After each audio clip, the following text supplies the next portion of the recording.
There's important information tonight about miscarriages and coffee. It is possible that your morning cup of joe may increase your risk for a miscarriage. CBS 2's Dr. Max Gomez has more now on what to avoid and something you can do to lower your risk. Dr. Max. Yeah, that's right, Christine and Dick. Miscarriages are one of the last medical issues that most people don't talk about, but they are incredibly common. In fact, a third or more of women in their 30s have lost a pregnancy, and in most cases, doctors can't determine the cause. Seems that caffeine may be part of the problem.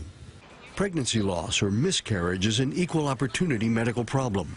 It strikes women regardless of ethnicity, income, education, and even star power. I just feel really, really sad. Laura Benanti, who plays the mother of Supergirl on the new CBS show, spoke out after having a miscarriage last fall. I started cramping and bleeding, and I knew what was happening, and I couldn't stop it.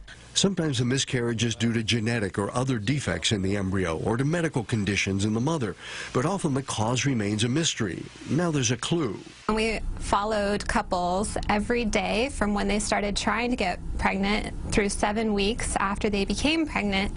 We found that both men and women who consumed more than 2 caffeinated beverages each day had an increased risk of miscarriage.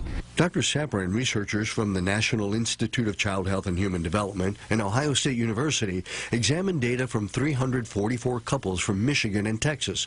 While there was a link between caffeine consumption, whether coffee, tea, or soda, that's not the same as saying that caffeine actually causes a miscarriage. We're not able to say at this point in time what the possible mechanism of action could be. Either caffeine is acting on the egg and the sperm, the gametes in the men and the women, or that caffeinated beverage intake is some proxy for another lifestyle variable that we weren't able to measure. The good news out of the study is that women who took a daily multivitamin before conception actually reduced their risk for a miscarriage by more than half.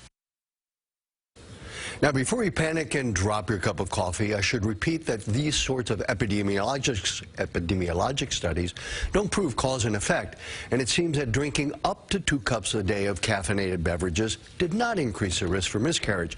So the moral of the story, as it often is, moderation. It's fascinating, though, and I guess the major question would be, what's the linkage and who should be worried about it? Well, it's not really clear exactly how this works. As Dr. Sapra said, caffeine might have a direct effect on the egg or sperm for that matter, but it might also be that people who drink a lot of coffee or soda may also be more likely to have unhealthy behaviors. Less sleep, bad diet, more alcohol, that sort of thing. And as for who, doctors would say that everyone should moderate their caffeine intake, but I would say it's especially important for any woman who's had a miscarriage and is trying to get pregnant again to limit her and her partner's caffeine.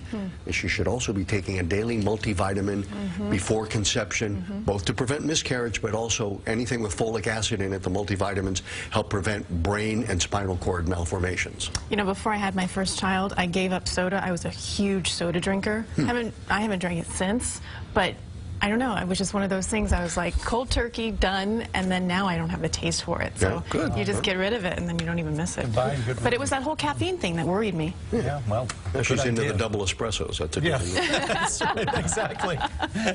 Thank you, Dr. Max. Now,